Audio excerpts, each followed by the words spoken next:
Hi again, people. If you thought that walking is easy, it's because you didn't read Destreza manuals. So welcome back to my third lecture. Today we will talk about the steps and movement. If you check the Destreza books, there are many chaotic information regarding the steps or the movements. For example, there are a lot of words for vocabulary that sometimes they can seem inconsistent, and also they talk about distances. Remember, when I talk about distances, it's something variable and relative. It's not something objective as some authors they say in their books. Thus, I will avoid talking about numbers. Every person is different. It's true that I advocate for the freedom of movement, but putting limits is good in order to take profitable things in our combat and remove everything that won't be 100% useful. First of all, we will check on the surface that we are walking some concepts that it's important to know for pedagogical purposes. As many authors of Verdadera Destreza, we can appreciate 2 points on the floor. One is the opponent and the other one is the diestro, or vice versa, doesn't matter. The distance that they are placed, it's called Medio de proporción. That is established distance in which they will battle to gain the control of the sword. Okay? And this distance is measured by checking the points reaching to the cross of the sword. Now let's identify some lines from an aerial point of view. The horizontal line, the X line, passing from the feet of the diestro, it's called infinite lines. Sometimes there is one line, sometimes there are 2 lines. This is the horizontal axis. And the vertical line between me and my opponent, this will be the diameter, the diametrical line, whatever you want to call it. The second thing to learn are the circles. There are a bunch of them depending on the author, but for me, knowing 3 or maybe even 2, it's enough for today. The first circle, a small one, it's called particular circle, and this is around the diestro, around oneself. The second circle, a bit bigger, is the common circle. It goes from me to the opponent and then going back, following the perimeter. The third circle, it's the maximum circle. If we follow it, we will always be at the same distance of our opponent. That it's the medio de proporción, as I said before. Usually I use the names as a movement from going to point A to point B. In very particular occasions, I talk about single step. For example, I say to my student, walk from point A to point B using S. And she will move her whole body using the step called S. If I tell her, move from point A to point B only with a single step of S, she will move one foot, but she won't displace herself totally to point A. She will be at in some distance between A and B until she pushes her body to a new location. The first step that we can learn, it's in the x-axis, moving in the infinite lines. We have trepidantes. We have trepidante left, and then we have trepidante right. Okay, the same if you are left-handed, and avoid always crossing your feet. Moving through the diameter or in the vertical line, we have what it's called recto. We move first the front foot and then we drag the left one. If we want to move a greater distance and do 2 steps forward, it's always better to start with the backward and finish with the front foot. Okay, this is how I learned in the Asociación Española. This will leave us at the end in a profile position, always defended behind our sword. It's really important. The same going backwards. Going backwards on the vertical line, it's called extraño. Okay? So doing a single step with each foot, we will start with the backward and we will drag the front. If we want to do 2 steps, it's better to start with the front one, passing the backward, and the back pushing it backwards. Okay, this is called doble extraña.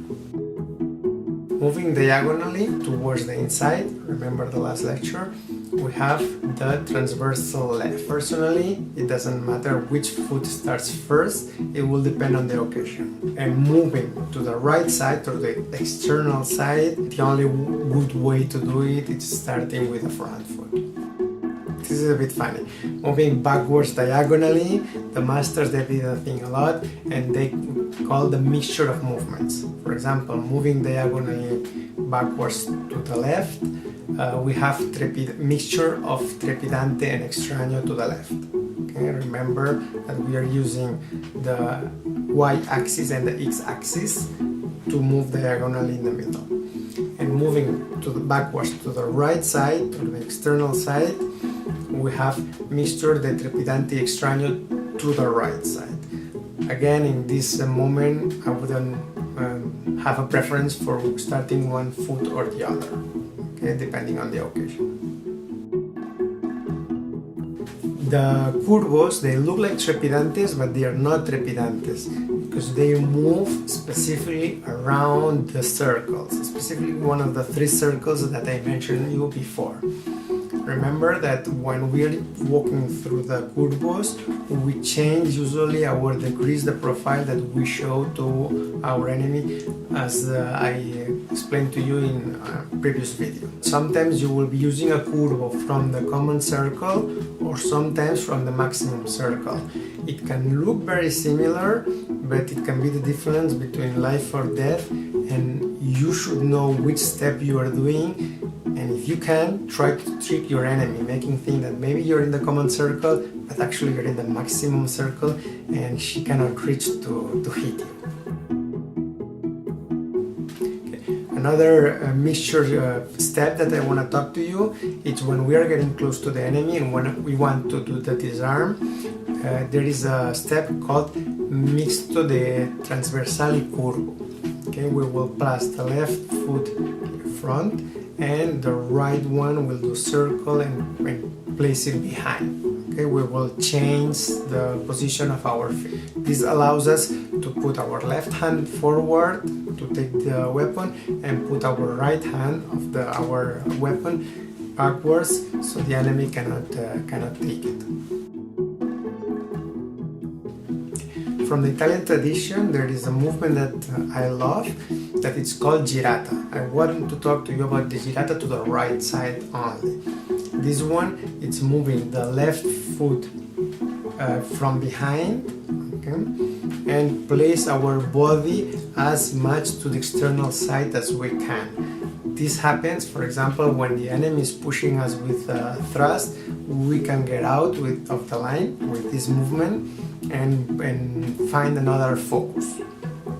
I have a friend, Danny, who actually does a good mixture of Jirata, the Italian step, with a huge cut from the Destreza tradition, and every time I try to push him, gets out and just chops my head. It's really fast, and if you do it well, it's a good step to do, but if you do it bad, it's dead, because you don't have an easy comeback after these steps. So be sure that when you do it, it's a fatality.